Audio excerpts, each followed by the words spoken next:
Hello friends, स्वागत है आप सभी का आपके अपने YouTube चैनल जीएस पीएस के चौथे वीडियो में, जहां हम चर्चा करने वाले हैं बहुत ही महत्वपूर्ण टॉपिक की जो अक्सर परीक्षाओं में पूछा जाता है और कई विद्यार्थियों को उसको लेकर कंफ्यूजन रहता है कि सर राजस्थान के संदर्भ में सूर्य को लेकर क्या प्रश्न पूछे जाते हैं, सूर्य की किरणों को लेकर, सूर्य की रोशनी को लेकर, परछाई को लेकर। तो एक चीज आप याद रखिएगा कि सूर्य से संबंधित अगर वो प्रश्न पूछेगा तो मोस्टली क्वेश्चन जो होंगे वो काल्पनिक प्रश्न होंगे। किस तरह से, जैसे मैं आपके सामने एक प्रश्न लिखता हूं, यदि भूमध्य रेखा को कर्क रेखा पर स्थानांतरित कर दिया जाए तो राजस्थान में क्या प्रभाव होगा। ये एक प्रश्न है आपके सामने, बिल्कुल काल्पनिक प्रश्न है और आप इसे ऐसा मत समझना कि इस तरह के प्रश्न नहीं पूछे जाते हैं। ये प्रश्न पूछा हुआ ही है, इसीलिए मैं आपके सामने इसकी चर्चा कर रहा हूं। चलिए दोस्तों, देख लेते हैं पहले कि भूमध्य रेखा पर क्या स्थिति होती है। यह हमारी पृथ्वी है, ग्लोब है, और इसके मध्य से बीचों बीच से 0 डिग्री लाइन गुजरती है, जिसे हम भूमध्य रेखा, विषुवत रेखा या इक्वेटर लाइन इंग्लिश में कहते हैं। तो इंग्लिश मीडियम वाला हो तो कमेंट कर देना, मैं इंग्लिश में भी पढ़ा सकता हूँ, मेवाड़ी में भी पढ़ी सकूं, उर्दू में अगर सुनना चाहें तो उर्दू भी बोल सकता हूँ, जिसकी जैसी भाषा। तो आगे बात करते हैं भूमध्य रेखा के बारे में। भूमध्य रेखा पर किस तरह की स्थितियां होती है। भूमध्य रेखा पर मेरे दोस्तों, यहाँ पर तापमान बहुत ज्यादा उच्च रहता है। सूर्य यहाँ पर सीधा चमकता है, इस कारण तापमान यहाँ बहुत ज्यादा उच्च रहता है। इसके अलावा उच्च तापमान के अलावा यहाँ पर उच्च वर्षा होती है। अब आप कह रहे होंगे कि उच्च तापमान तो चूरू में भी होता है, जैसलमेर में भी होता है, मरुस्थल में भी होता है। तो दोस्तों, इसका एक ताल्लुक है, इसका एक संबंध है व्यापारिक पवनों के साथ। जितना ज्यादा तापमान होगा वो अपनी तरफ पवनों को आकर्षित करेगा, और इसके अलावा जो भी गर्म चीज होती है वो उच्च निम्न तापमान से ऊपर की तरफ उठती है, उच्च तापमान से ऊपर की तरफ उठती है। जैसे मैं आपको बताऊं, आपने बलून देखा होगा, वो हॉट एयर बलून जिसके अंदर गर्म हवा भरते हैं और वो ऊपर उड़ने लगता है। वो क्यों उड़ता है? क्योंकि गर्म हो जाता है, उष्मा पाने के बाद ऊपर की तरफ उठने लगता है। तो गर्म हवाएं ऊपर उठती है, और जैसे जैसे आपने सुना होगा कि ऊपर बढ़ते जाते हैं वैसे वैसे तापमान कम होता है, और ऊपर होने के बाद वो संघनित होकर ठंडी हो जाती है और वर्षा करती है। तो उच्च तापमान के साथ साथ यहाँ पर उच्च वर्षा भी होती है। उच्च वर्षा होगी तो यहाँ पर किस प्रकार के वन पाए जाएंगे? उष्ण कटिबंधीय सदाबहार वन, सदाबहार वन, एवरग्रीन फॉरेस्ट, सदा हरे भरे रहने वाले वन। कटिबंध नाम में बहुत से विद्यार्थी कंफ्यूज होते हैं। मैं कक्षाओं में भी पढ़ाता हूँ तो स्टूडेंट सोचते हैं कि सर कटिबंध क्या होता है, पर पूछते कभी नहीं है। क्यों? उनको ऐसा लगता है कि इंसल्ट हो जाएगी। मेरे दोस्तों, अगर आप पूछते हो तो पूछ पूछ के ही महान बनोगे, ये बात याद रखिएगा। हंसने वाले हंसते रह जाएंगे, और परीक्षा में अगर कुछ आ गया तो आपने जो पूछा था वही आ गया तो आप महान बनोगे, आप आगे निकलोगे। कटिबंध का मतलब होता है, ये शुद्ध हिंदी शब्द है, कटिबंध यानी होता है जोन। और जोन किसको कहते हैं? अपन क्षेत्र को कहते हैं। कहते हैं ना, अरे यार आप कौन से जोन से हैं? हम राजस्थान के साउथ जोन से हैं, चित्तौड़गढ़ जिले से। तुम कौन से जोन से हो? हम राजस्थान के नॉर्थ जोन, उत्तरी जोन से हैं, गंगानगर से। तो जोन मतलब होता है क्षेत्र, और दो अक्षांशों के मध्य का जो स्थान होता है इसी को कटिबंध या जोन या क्षेत्र कहा जाता है। तो अपना प्रश्न था, यदि भूमध्य रेखा को कर्क रेखा पर स्थानांतरित कर दिया जाए तो राजस्थान में क्या प्रभाव होगा। तो आपको क्लियर कट दिख रहा है कि अगर इस लाइन को अगर यहाँ ले आए तो क्या होगा? राजस्थान में उच्च तापमान होगा, उच्च वर्षा होगी, उष्ण कटिबंधीय सदाबहार वन पाए जाएंगे। ये प्रश्न मुझसे कई विद्यार्थी पूछते हैं क्लासों में, सर ऐसा होगा तो ऐसा क्या होगा। तो ये प्रश्न एक परीक्षा के अंदर आया हुआ है और आने की संभावनाएं बनती है, क्योंकि जितनी कम सीटें उतने ज्यादा कैंडिडेट। 5 लाख सीटें, माफ करना 5000 सीटें, 17 लाख फॉर्म। तो वो क्वेश्चन तो ऐसे ही देगा ना, वो ऐसे क्वेश्चन तो देगा नहीं कि बिल्कुल आसान आसान से जो कोई भी कर ले। तो काल्पनिक आधारभूत प्रश्न वो पूछता है, इसको लेके आगे बढ़ते हैं अपन। तो दोस्तों अब मार्च के महीने में सूर्य जो होता है वो भूमध्य रेखा पर लंबवत चमकता है। मार्च महीने में सूर्य जो होता है वो इस रेखा पर लंबवत चमकता है, 0 डिग्री पर चमकता है भूमध्य रेखा पर। अब आपको ये पता होना चाहिए कि पृथ्वी जो है सूर्य के दीर्घवृत्ताकार पथ में इस तरह से सूर्य के चारों ओर चक्कर लगाती है।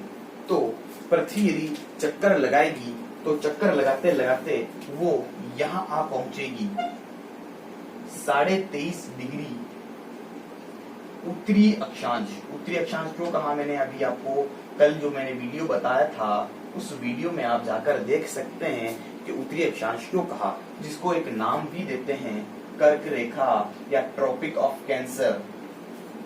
यदि पृथ्वी सूर्य के चक्कर लगाएगी तो एक तारीख ऐसी आएगी जब वो कर्क रेखा पर आज चमकने लगेगा सूर्य, और वो तारीख कौन सी होगी मेरे दोस्तों, 21 जून।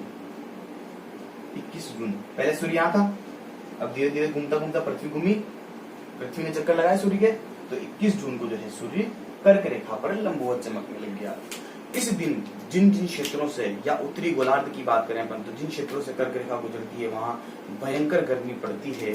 और ये प्रश्न 1000 बार पूछ चुके हैं कि राजस्थान में सबसे बड़ा दिन और सबसे छोटी रात कब होती है। 21 जून को सबसे बड़ा दिन और सबसे छोटी रात होती है। बड़ा दिन और छोटी रात में कंफ्यूज नहीं होना है, दिन 12 घंटे का ही होगा, रात 12 घंटे की ही होगी। पर ये मत समझ लेना कि दिन 18 घंटे का और बाकी जो समय बच रहा है वो रात इतनी सी होगी, नहीं मेरे दोस्तों। सूर्योदय और सूर्यास्त का समय, सूर्योदय जल्दी हो जाएगा, सूर्यास्त देर से होगा, उसी को कहते हैं बड़ा दिन।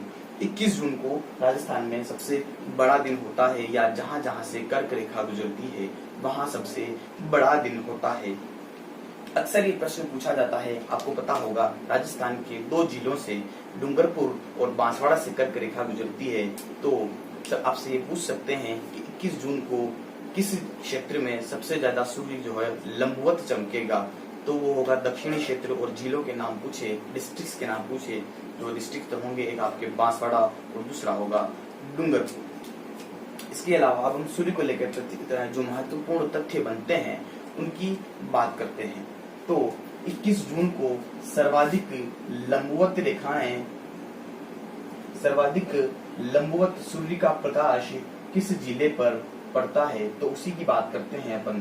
दोस्तों आप सबको पता होगा, अगर नहीं पता है तो आप ये इस चैनल स्क्रीन पर राजस्थान का मैप दिखाई दे रहा है, वहां आप देख सकते हैं कि राजस्थान का जो दक्षिणतम जिला है जहां से कर्क रेखा गुजरती है उसका नाम है बांसवाड़ा। बांसवाड़ा। अच्छा, एक और इम्पोर्टेंट चीज याद रखिएगा, 21 जून को अंतर्राष्ट्रीय योग दिवस भी मनाया जाता है। वो इसीलिए मनाया जाता है क्योंकि उस दिन सबसे बड़ा दिन होता है। इसके अलावा एक और इम्पोर्टेंट चीज बताने जा रहा हूँ मैं आपको इस वीडियो में। अफ्रीका के बोत्सवाना शहर में लॉकडाउन के दौरान सैकड़ों हाथियों की मृत्यु हो गई थी। तो मृत्यु क्यों हुई थी ये जान लेना आप।